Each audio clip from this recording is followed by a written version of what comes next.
Hello, everyone. Welcome to the SHAcast, Brews, Bites, and Boston Life. And here we are again for our bonus episode.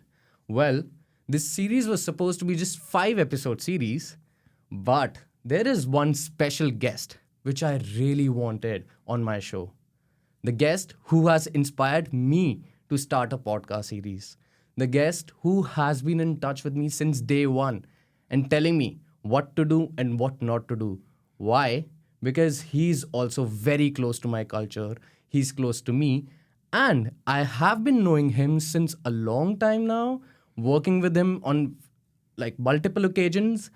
And today, he's gonna come here and let us know why hospitality and how he is the leader and leading this esteemed institute and creating a difference in this vibrant community. And he's none other than our leader, our Dean of School of Hospitality Administration, Dean Arun Upneja. How are you, Dean? I'm doing fantastic. Are you happy to be here on my podcast for the first time? Are you kidding me? I thought you would never ask. I still remember when I asked you for the permission and your blessings that I'm starting a podcast series because just for the viewers, I want everyone to know that you are a podcaster yourself. You have a series and a podcast show by the name of Distinguished Speakers. Amazing, inviting industry leaders. I want you to talk about it, but I still remember that moment when you told me that why am I not on the list of your podcast guests? And I'm like, do you really want to come on my podcast? And he said, definitely. And that was the day I decided that you're coming on the podcast. But yeah, I'm going to stop talking. And I really want you to, tell us about yourself. How did you come here? Just a brief introduction. Okay. That was many, many years ago. Like you mentioned, I used to work for the Taj in the 1980s. I joined them in 1982, and then I left in 1988. Mm-hmm. So at that time, I was enjoying my experience at the Taj. I'd worked there for 6 years. It was a 2-year training program. But that was the time when India, economically, it wasn't doing very well. Mm-hmm. And so the progress was slow because nobody above you wanted to leave. Anytime anyone had a job, they would be just stuck there. Mm-hmm. So things were moving very slowly. And I was also a little bit academically oriented. And I would be reading a lot and writing a lot. And so I said, okay, let's try my hand going to America. So I came here. Do you like it here? I love it here. Now, of course, I've been here for so many years. I came here in 1988, so Yeah. it's been a lot of years. Do you like Boston specifically? You have been living here since last 11 years almost? Yes, I came here in 2013, so it's been almost 11 years now. And this is a wonderful city and wonderful university and the best school of hospitality. Damn. I'm really happy that I got to meet you because when I was looking for courses, come here, study hospitality, re-entering into hospitality industry because COVID hit so bad that all the hotels were shut in India. I couldn't, work in hotels. I eventually started working for some other industry.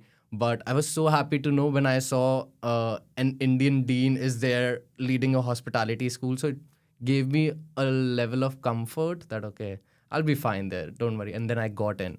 But talking about your experience in hospitality industry, you mentioned about working in Taj back in 1980s. What do you think? What is the biggest difference now in the hospitality culture when it comes to hotels, when it comes to big brands like Taj is one of them, Oberoi is one of them when we talk about Indian brands. But when we talk about the international brands here in the US, Marriott is there, Hilton is there. What do you think back at that time? What was the difference? And now, what is the difference between hospitality? So, my experience at that time was much more restricted to the Taj, which is, luxury brands. Yes. And so my conception of hotels was this beautiful spaces, luxurious spaces. And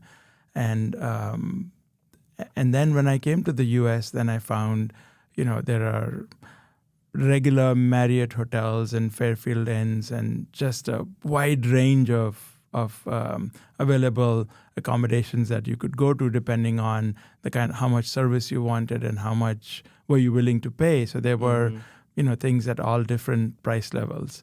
That kind of differentiation did not exist. There was a huge big drop from the Taj down to where, some of the other hotels But now I believe that even in India, there is a wide range of, even Taj itself has a wide range of hotels that they have the Ginger brand, and with that, there's so many different brands that the Taj has created.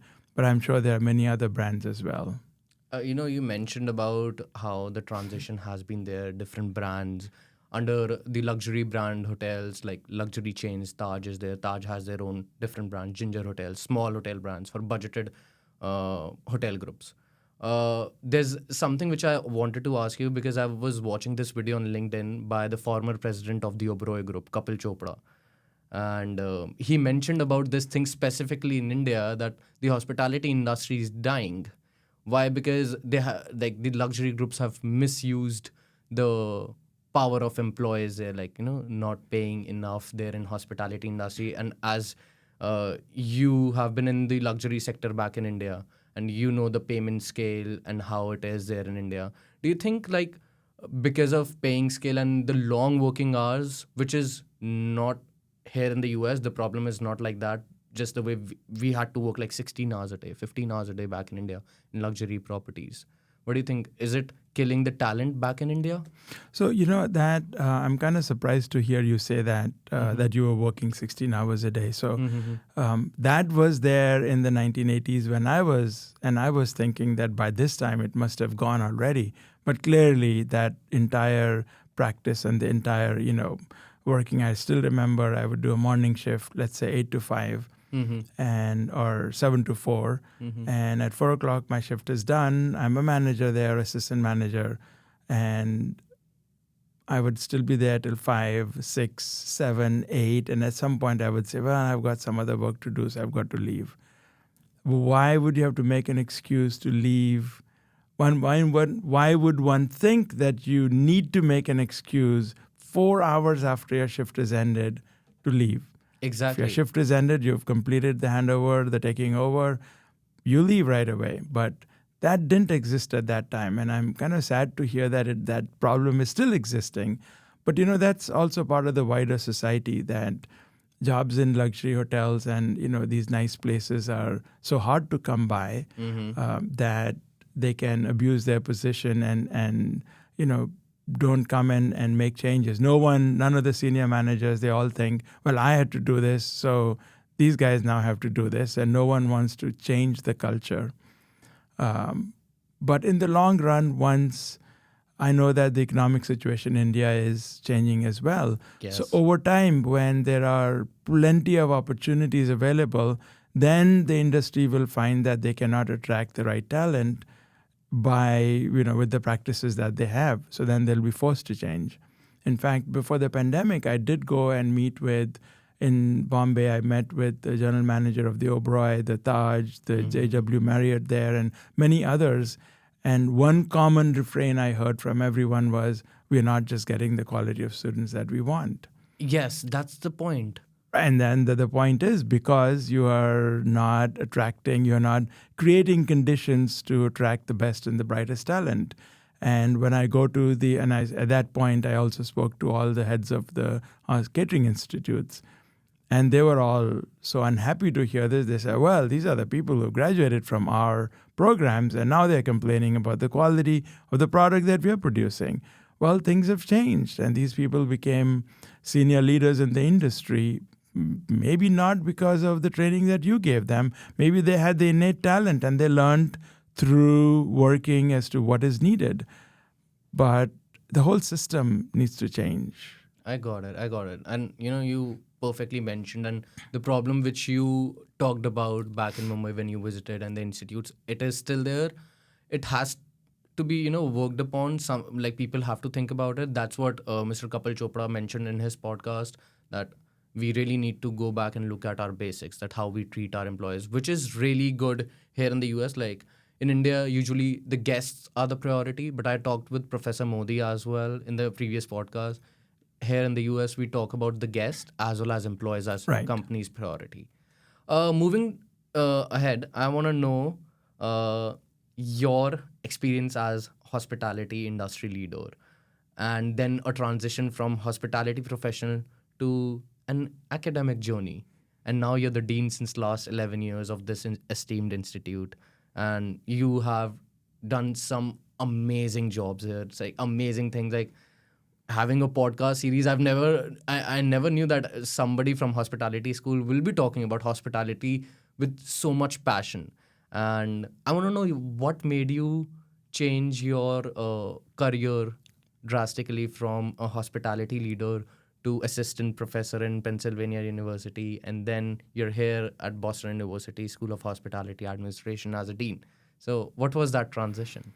So you were asking me a question where I can go for hours and hours, but I'm going to try and encapsulate it in a little way. When I was working at the Taj, my academic leanings were very clear to me, even though I may not have realized it. But everywhere I went, I had a study table, and I would get books, and I would read, and I would write, and I took French classes at the Alliance Francaise, very close to the Taj, was there. There was also a point of time when I started writing. I just wanted to write about something, and I picked a topic which is, motorcycle maintenance. And so I used to write articles on how to maintain your motorcycle. Wow. The first time one auto magazine came into India called the Indian Auto Journal. That was the very first magazine. And so I used to have a column in there on how to maintain your Hero Honda, how to do the regular servicing of different motorcycles. So I was always interested some academic side. So when I came to the US and I had to repeat my undergraduate here. They didn't accept my bachelor's from India. But as I was doing my bachelor's degree, I took a course in accounting at the business school. And I must have done very well that they invited me to do a PhD there. So it's straight from undergrad in hotel management, I jumped to a PhD in accounting. But then simultaneously, I did MBA and CPA just to bolster my credentials. But at that point, now you have so many degrees. How do you go back to the industry? Industry doesn't want you with too many. Oh, you've got too many degrees here. We have no use for anybody like you. Yeah. So I said, okay, fine. Academics is my home. So I started applying for jobs. And my work experience is in hotels, but my PhD was in accounting. Okay. So I got my dream job at Penn State School of Hospitality Management, teaching accounting to hospitality students. Oh. So that was absolutely wonderful for me because, it combined all my passions, and I was able to be in the world of hospitality, yet teaching accounting. So I was there, so that's how I got my start in academics. That's interesting to know. So you were doing the job of Professor Jung, which he does here. Like he teaches us accounting. Exactly. And you were teaching accounting back then. It's amazing to know these things, that how you were teaching accounting. You had a different undergrad back in India. You did your undergrad here. And I'm amazed to know the thing which you mentioned about too many degrees, then the industry doesn't want you now. You have to look for another industry. But that's actually good to know. Being here at SHA, it's been almost 11 years now. And there have been amazing changes. COVID was there. Hospitality was drastically, hit by it. And there have been amazing changes right after that, because everybody thought that the industry is going down. The industry won't be able to, cover up all the losses. But it's totally opposite. The sector is doing amazing, and things are doing really well. Hotels are doing really well now. What do you think at SHA? What are we looking for in the future when it comes to hospitality?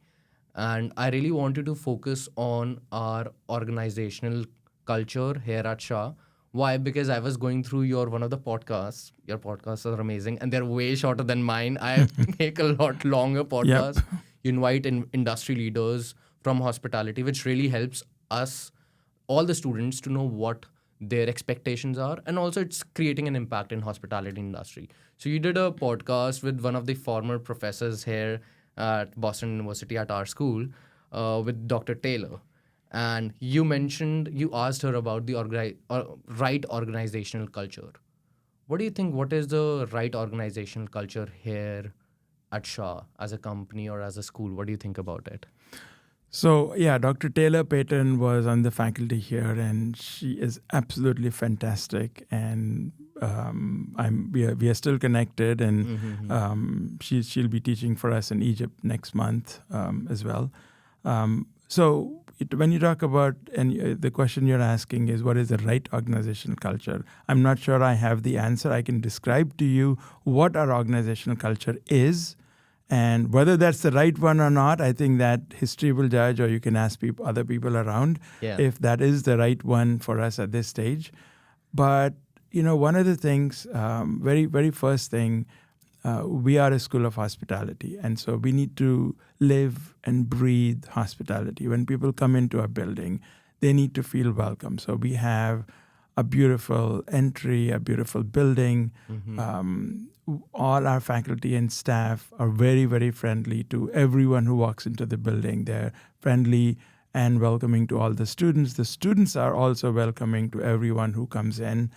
I think I've heard from a lot of people that SHA is different because you walk in, students are actually talking to each other. They're looking at you. When you start talking to somebody, they look into your eyes and they start talking to you.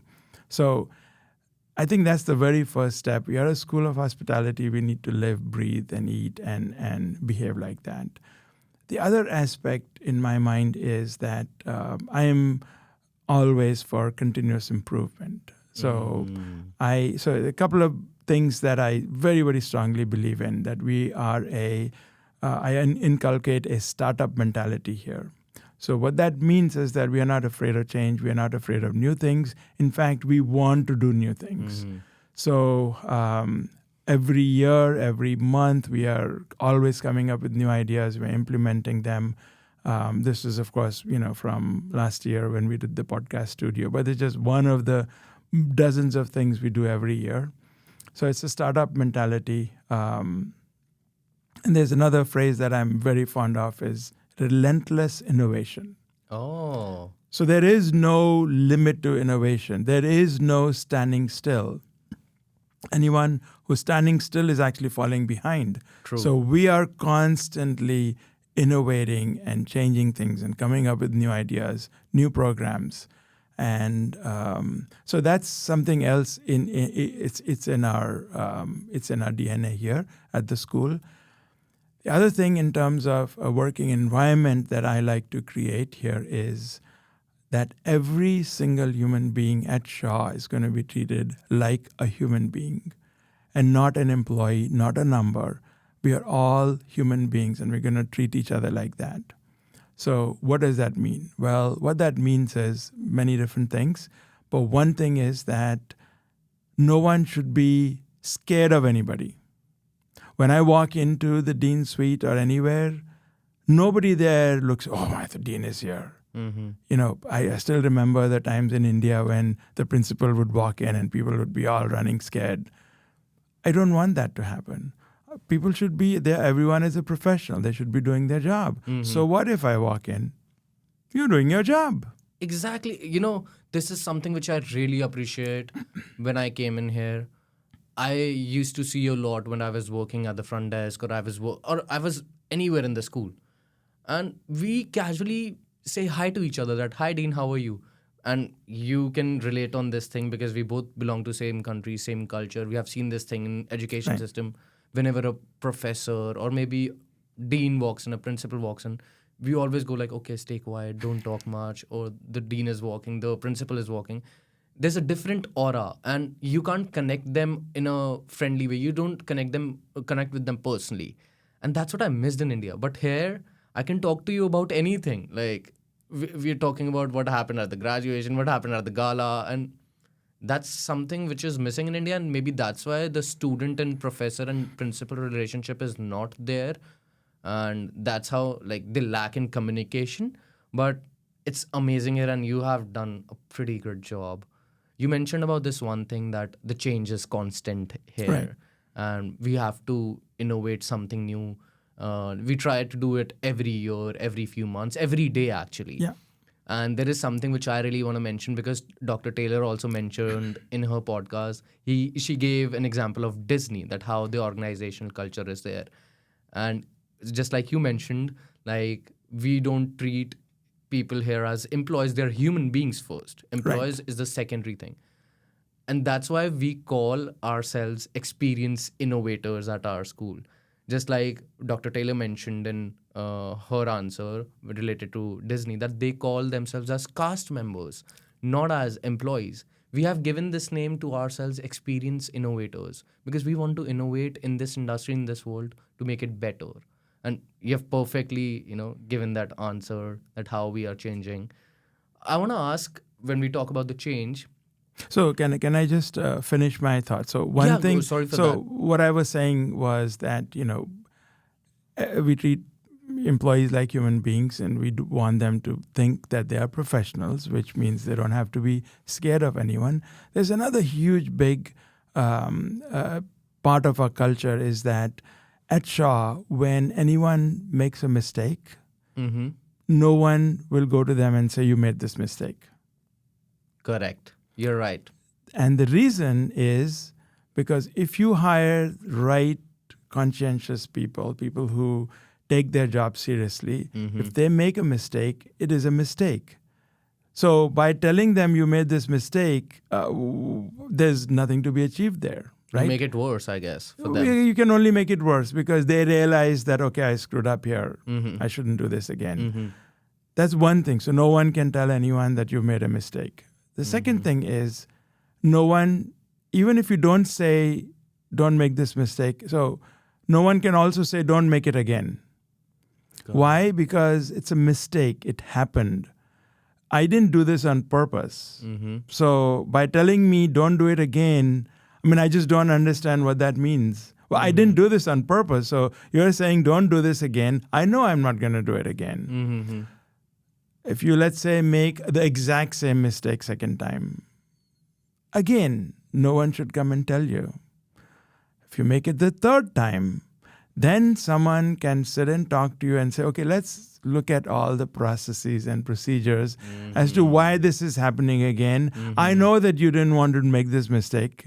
So again, I'm going with the assumption that it happened. Let's figure out why it happened, and let's try to change our processes, our systems, to make sure that it doesn't happen again. But again, I'm not blaming you. It's maybe in the system something that, kind of made you take that decision. So we kind of very strongly believe that we are all good people. We mean well. We want to work hard. We want to do our best, and we want to innovate. But again, if I make a mistake, so be it. Mistakes are the biggest learnings of your life. If you don't make any mistakes, you don't know what you did wrong and how you can make it better. So obviously that's really, really important. And you mentioning about this thing, I have personally seen this thing. Nobody even, points out any mistake which you did. They just tell you and they guide you instead of pointing a finger at you here at SHA. Even about like back in India, marks were the big thing. If you don't score well, you are always pointed out in the class by professors or by your fellow mates. Here at SHA, you don't even know what your fellow mate is scoring. Right. And if you're not scoring well, the professor will, email you and ask you that what's happening. Are you okay? Are you well? Because there were times when I was going through a rough patch and Professor Jung was there for me. He literally asked me that, are you doing well in classes? I've been seeing a different side of you. Are you okay? And I shared my problem with him and we had a word and it was all fine. So kudos to the faculty members. You mentioned about specifically our school and hospitality. It's a small school, but it's creating a big impact. I always say smallest school in the BU, but creating the biggest impact in the whole community. Can you share your insights how our school is creating a big impact in the whole Boston University? Yeah, so it is. We have to keep this in perspective that Boston University has 30,000 students and we have 300. So we are, a very small fraction of the university. But I think in terms of student satisfaction, faculty and staff satisfaction with their jobs, with their work environment, with the infrastructure we have created, with the classroom capacity we have created, with our 100% job placement rate year on out, every year after year, with the diversity of jobs that our students are able to take and pivot in their careers many times. I think in many ways we are creating an example within BU as well. But there are many other parts of BU that are doing exceedingly well as well. I don't want to say that we are we aspire and we hope to be the best, but it's for other people to judge how we are doing. Oh, I get you. I can just say this one thing. The whole Boston University is like a human body, and we can count ourselves one of the curves in our body, which is a smile. And we are creating smiles for the, whole community, whole school, and to make it better world in future. Right. Moving towards your podcast series, I want to talk about it a bit because today SHAcast is meeting distinguished speakers, and you are one of the biggest reasons I wanted to start a podcast, because when I told my mom back in India that my dean has a podcast, I wanted to start a podcast since a long time. And she said, he's so cool. And you're not. You still haven't done it. And he's already doing it. Look at him and look at it. You're still young. You have that voice. So go for it. And luckily, I got the experience from you, how you do it. Got a lot to learn about it. But what was this transition? I want to know that from a professor working in a hospitality sector, and then you went out with the podcast. So how was that thing? Right. So, like I said, we constant innovation. And at some point, I was afraid of talking to people, particularly on, even now, if you notice, your podcast is on video and audio both. Mine is still on audio. So hopefully with your help, maybe I'll transition over to a video podcast. So one of the things is that we were getting, at Tushaw, we were inviting a lot of seasoned and senior executives in the industry. Got it. Many times they would come to a classroom and speak to the 25, 30 students, sometimes 50 students, and then they would leave. And I thought to myself, we are kind of wasting this resource of, we have the CEO who has come to our school and is going to talk to 30 students and then is going to leave. Why shouldn't we capture that interaction on a podcast so that other students and other industry professionals can also listen to it? So when we had, for example, James Riley, the CEO of Mandarin Oriental, global CEO, he came in and he talked to a class of about 30 students at that time. So we have now captured his thought process in a podcast, so anyone can now listen to how he feels about the luxury experience. So that was the impetus, that how can we leverage people that are coming here to propel that voice to so many other students who are either in other classes at that time and cannot listen, or even alumni who've graduated or other industry professionals. Got it. So it was a little intimidating to begin with, but over time I got comfortable and been doing a lot of podcasts now. Trust me when I say this, when I hear your podcast, listen to it, and my podcast is very casual. Like, we're talking and we're going with the flow. But in your podcast, when the music is there in the beginning, the whole introduction is there, the way you speak, the way editing has been done, it is amazing. And I really aspire that when I'll have a team like that, I'll definitely have a music. I have a logo and all that. But the thing which you do with your podcast, it is amazing, and I've been loving it. Moving towards what you said about, we are wasting the resource of inviting a guest speaker and just letting 30 people know about him or her.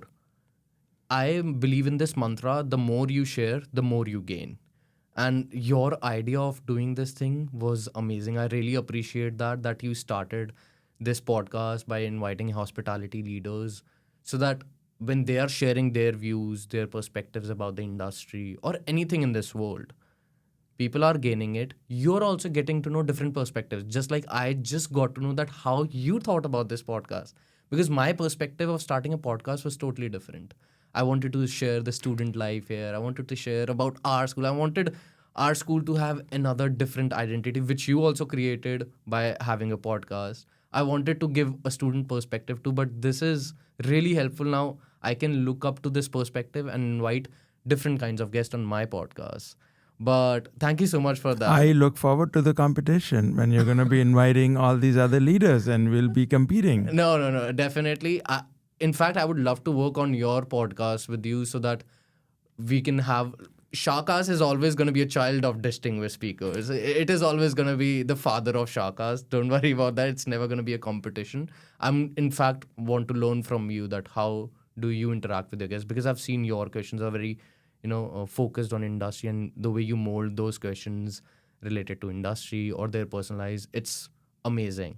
Right. So, one of the things was that we also have a different series called Dean's Distinguished Speaker Series. Yes. So there we invite people and I'm interviewing them in person.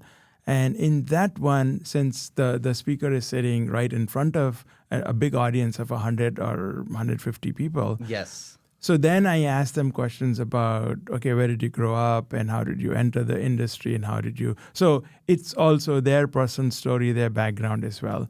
But in the podcast, I was thinking that I'm going to skip all of that and get straight to the point and start talking about the industry and the problems we are facing or whatever. Recently I've done a series on tipping as well. Yes. So there is a huge, big controversy right now on tipping, particularly in Massachusetts with this nonprofit, trying to get some changes done. So I've interviewed a lot of people on that as well. So in some cases most cases it is meant to educate, it's meant to, it's meant as an informative source of, and also to listen to ideas of these very senior executives. So that's why you'll see I don't spend a whole lot of time on their background and so forth. We are diving straight into the topic. Yes. I've seen that you're very straightforward when it comes to podcasts.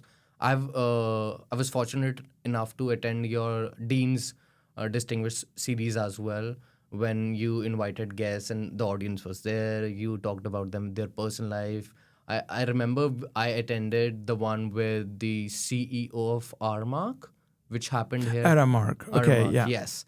And that was amazing. He shared his story and it was wonderful. I saw that. We were in the auditorium. It was absolutely beautiful. But now moving ahead, and in my podcast, I don't skip the personal thing and I talk about it because I want to know that how personal lives are molding the professional journeys. And you coming from India back in 80s and 90s, it's been like 11 years here in Boston. Before that also, like it's been over 30 years you're living in the US? In the US, I came here in 1988. So, Okay. And this is 2004, so it's been 36 years now. Oh my God, that's really amazing. So, what do you think? What are these few key lessons which you want to share with the audience? That a young guy from India coming to the US, the whole new culture, new country, new people. What are the key lessons which you want to share with the audience, with the people coming from international countries, which they should keep in mind when they are coming to a country like this? I came here in 1988 when India was not doing very well economically. So the job opportunities were not there. And it was very slow and salaries were slow. And opportunities in America were just incredible. So many things one could do. Of course, I chose the academic route, but I know so many people who chose the business route and have done so well in business. But now, I think over the last 10, 20 years, when Indian economy has been liberalized, for entrepreneurial people, there are a lot of opportunities in India, even now, that to look for opportunities, you don't have to go to other countries. If you're entrepreneurial, you can make your way in India. There are problems of corruption. They still exist in India. Everything is society so corrupt. And that was part of one of the issues that I had when, I could not buy a train ticket because I wanted to, you had to bribe the person at that time to buy a train. There was no online system. And I would try to bribe it, but I was, so awkward in my bribing that I wasn't successful. And my brother would go to the same person and smoothly give him a few bucks and he would give him the train ticket. So for me, living in India at that time was very, very difficult. So I came here. But then I think in terms of pollution is there a lot. The other big problem that I find in India is that this respect for human being. I mean, we say work culture. our culture, I mean, people who are senior will mistreat their juniors. I mean, that happens all the way through. Yes. Everyone who is senior is going to mistreat their junior. I mean, Yes. it's just all pervasive. And people who are working for you, I mean, it's just, to me, I find that very hard when I go back and I see people talking to each other in such a bad manner. And that kind of just bothers the hell out of me. So for me, These it's were very the- hard to go yeah. back. But if there is a way you can sort of, say, okay, I am not going to follow their lead and I am going to be nice and I am going to be, but then are people going to take advantage of you because you're being so nice? So, in terms of economics, there is a lot of opportunities in India, but then there are some other structural issues with corruption, with people's behavior with each other that I kind of, find very difficult. Got it. And what advice would you want to give people coming here, what they should do, what not do? Because obviously our culture is different. Now things have been improved a lot when it comes to economic resources. Right. You're right about that. But yes, the corruption thing, the work culture problem is still there. What are the lessons or what are these suggestions would you give to the students who are coming here in hospitality sector or in any sector as an international student? What are few tips which you want to give to them? Oh my goodness. Okay, what tips do? I mean, the first of all is that one has to come and be very observant. So I interacted with American students quite a bit, was invited to a lot of people's homes, and I spent a lot of time with them. So I tried to understand what the culture here is. I mean, it is very different. The way people think, the way people interact, the way they behave is very different. It's a very prosperous society. And, in India at that time, and probably still to some degree, getting good, high-paying, decent jobs is not very easy. But here it is taken for granted that you will be able to get a good, you get a college degree, and then to some extent that, if you just happen to get the wrong degree, that problem still happens here, and I think we are kind of running a blind eye to it.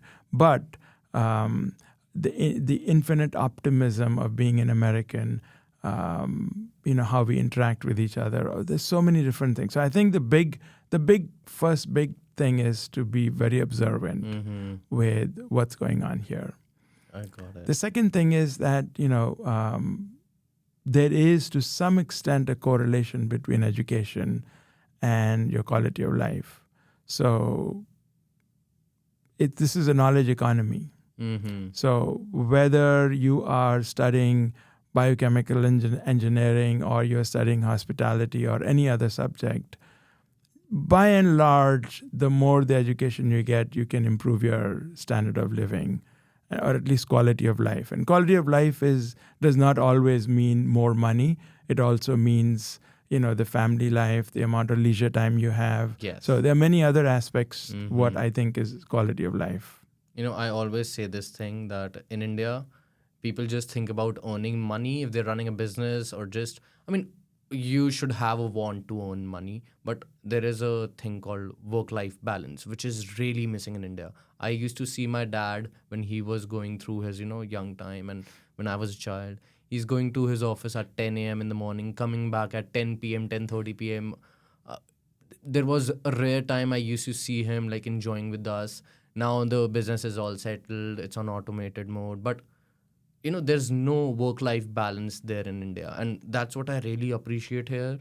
People are very serious about their work culture and work-life balance. If there's a weekend, that means it's a weekend. If I'm having an off, I'm not replying to any emails, and that's a rule.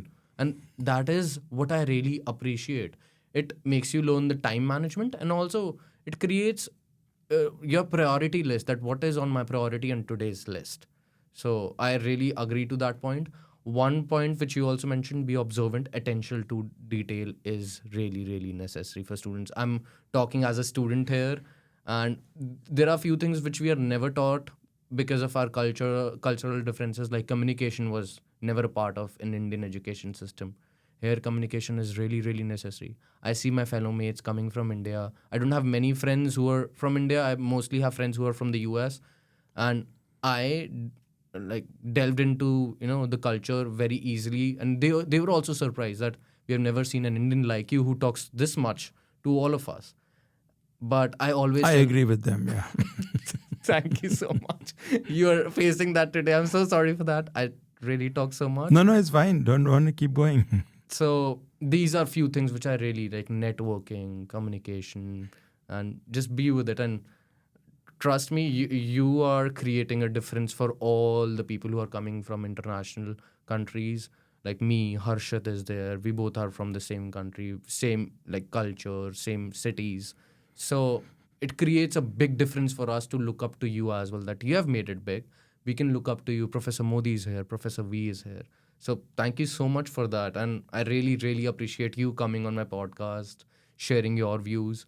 Before moving towards the end of the podcast, I want to ask you that what advice or what thing you want to tell about our specific school, School of Hospitality Administration, and what do you want to tell the aspiring students who are coming this year and who want to do something in hospitality, specifically about our school? What do you want to mention about it? Sure. So some of the things I've already been mentioning, but one big thing that I want to mention is that a lot of hospitality programs think they put too many walls around themselves and say, we are here for hotels, restaurants, and food service, and that's it. Mm-hmm. Whereas at SHA, we have redefined, or at least in our mind, what hospitality is, where any part of the economic activity where human interactions are important, that's that's us. That's our. So if you are buying computer chips, then all you are interested in is, okay, how many calculations it can do in a matter of millisecond or whatever it is. What is the fault? How many faults it will have? So you want technical specs. But most other things, if you are buying software or hardware from a company, you want to be able to depend on them. Okay, if I'm going to trust my entire systems to your software, then are you trustworthy? Are you reliable? Are you going to back me up when I have problems with my systems? So, we think that human interactions are a very important part and huge big chunks of the business. And we are everywhere that we want to be. So another couple of very quick examples. When you go, if you say, oh, I love cricket. Yeah.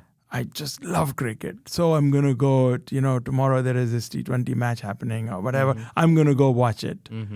If you truly, truly love T20 cricket, the best place to watch is in your living room on a big screen TV. Because the cameras focus on the batsman at the point where he's doing, the bowler when he's bowling the ball. Yes. And then if it's a 6 or a 4 or a good shot, they'll show a replay. Yeah. None of that is possible if you are actually in the stadium, right?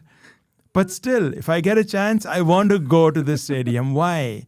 I want to go to the stadium because I want the ambiance. I want the atmosphere. I want another 100,000 fans who are as motivated about cricket as I am. And I want to be in that and soak in that energy. And I want to be there. The unforgettable experience. The unforgettable experience. But if I just want to watch cricket, then I better stay at home and watch it on big screen TV.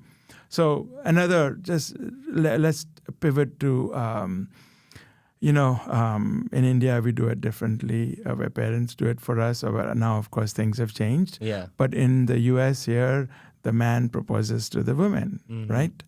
And how do they do it? They have a ring and they go down on their knees. That's the traditional way. And then they say, will you marry me? Yes, right? yes. And so, but what is most interesting about it is that 100% of the cases, the ring fits the girl's finger.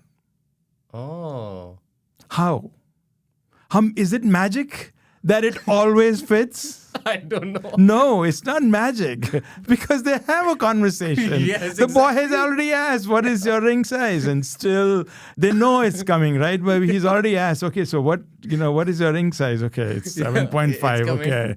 Okay, what kind of ring do you like? Okay, I like, rubies or emeralds or diamonds or what diamond, So he has to find out all of these things, right? In many cases, they go together. So So now let's step back a minute and say this couple, this guy wants to propose, and they go to a jewelry store to start looking at rings, Yeah. right? Now think, if the salesman thinks that here is this couple that they have to buy a ring. So first I'm going to say, okay, what is your budget? Yeah. So that I don't show you expensive rings or whatever. And so you have a budget of $5,000. Okay, $5,000 is, 1 carat with this kind of clarity cut, whatever. If the salesperson thinks that the way to sell is to ask them what their budget is and what kind of things they want in there, that is the wrong way to approach it, because the couple is approaching the store because they have their lifetime hopes and aspirations encapsulated in this decision to buy a ring. Yes. Now, when you try to break it down into just cut clarity and the amount of, that's not the way to sell the ring to them, right? So people have done their research, so they kind of know if someone has a budget of $8,000, they're not going to come and say, give me a flawless 3-carat diamond, right? They know it's not possible. Yeah. So you have to think that this is their hopes and dreams and lifetimes of aspirations. So let's treat them with that sensitivity and let's treat them that way. That's what I call human interactions. I could have never imagined that you will explain the importance of human interaction, which we are also creating at SHA, that you will explain that in like 2 totally different examples, cricket and then this marriage proposal thing. And I don't think so that I have laughed this hard in any of the podcast series till now. This is the most funniest thing. But it's amazing that how you created the whole scenario around the situation, and you just said that we are embracing the human interaction and creating an unforgettable experience. And that's what we are mastering our students in. Just because you mentioned about this game of cricket, which is really famous in India. Are you fond of cricket? Yes, I was fond of cricket and I still sometimes follow it, yeah. Are you excited because this time the T20 World Cup is happening in the US? I saw that, yeah. Yeah. And you know what? There's one more fun fact about it. I love it because India versus Pakistan, the most, Even if we lose the World Cup, if we beat Pakistan, it's okay. Yeah. We won the series. Yes, we won the series. It is like that. India versus Pakistan, the cricket match, the rivalry has been there. It's amazing, different aura. The tickets prices were the highest, like the most expensive tickets are India versus Pakistan. Obviously, all the time. $3,500. They're starting from there.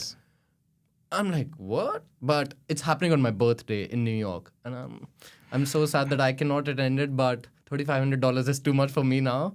But I hope you're excited for the World Cup here. I am very excited, and at $3,500, I'll be sitting very nicely in my living room, watching the action on big screen because I love cricket. Yes, that's true. But yeah, thank you so much, Dean, for coming here. Moving towards last 2 questions, I want to ask you this one controversial question, which I ask every guest. And it is really, really necessary for me to know which side is winning. What do you think? The hospitality fruit, pineapple, does it belong on a pizza or not? So, if you've been listening to me, it's all about human beings and human interactions. Okay. If someone really enjoys pineapple on their pizza, then why not? I want to know your I eat, so with the pineapple you also have another ingredient, right? It's a little spicy. Okay. So that spicy with the pineapple gives just a very nice flavor to it. So I eat it with pleasure. Okay. Although I don't eat pizza a whole lot, but I'm absolutely happy eating. I enjoy it, yeah. Okay. I appreciate that, although I have a different perspective than the people in the previous podcast. But if you like it, you like it. And as you mentioned, human beings are different. Their wants, their needs are different. Their likings are different. Thank you so much for this thing. Coming down to the last question, I just want to ask you if you have a few words about this specific podcast, which I started 2 months ago, and I never thought that I could pull it like that. People are like undergrads, other professors are like, when I'm coming, Professor Veer like literally told me, you have invited everyone but not me. I'm like, don't worry. If I get to extend this thing, you are coming on my podcast. So if you have any, tips, anything which you want to say, because this was supposed to be a 5 episode series. This is the This sixth is the episode, sixth bonus one. episode. And I hope I get to extend it more during summertime here. But any words for this podcast? I love the podcast. I've listened to a couple of them, working my way through all of them. Yeah. I think it is brilliant. I think it is wonderful. Keep it up. Don't stop it. Are you sure? Like, do I have the official permission of extending it during the summer break as well? Can I come here and do it? Absolutely. This is the question which everybody was waiting for. And now I'm not closing the series for the viewers. I'm telling you, we are coming again. And every week we are coming here and launching an episode with professors and students. But yes, Dean, thank you so much for coming on this podcast. You have inspired me a lot. I have told everyone since the beginning that why I started this podcast, 50% was the reason was you, because I saw you and I'm like, I have to do it now. He's cool and I'm not. So thank you so much for coming here. And for all the viewers, you have created a big difference in our school, made so many people comfortable working here. And I hope we'll enjoy more conversations here and build a better hospitality world. But till that time, I hope all the listeners will enjoy this episode and your episodes, which I'll put the link in my description, distinguished speakers. But yeah, for now, it's the end of this episode, SHAcast, Brews, Bites, and Boston Life. Thank you so much, Dean. Thank you. Enjoyed having you.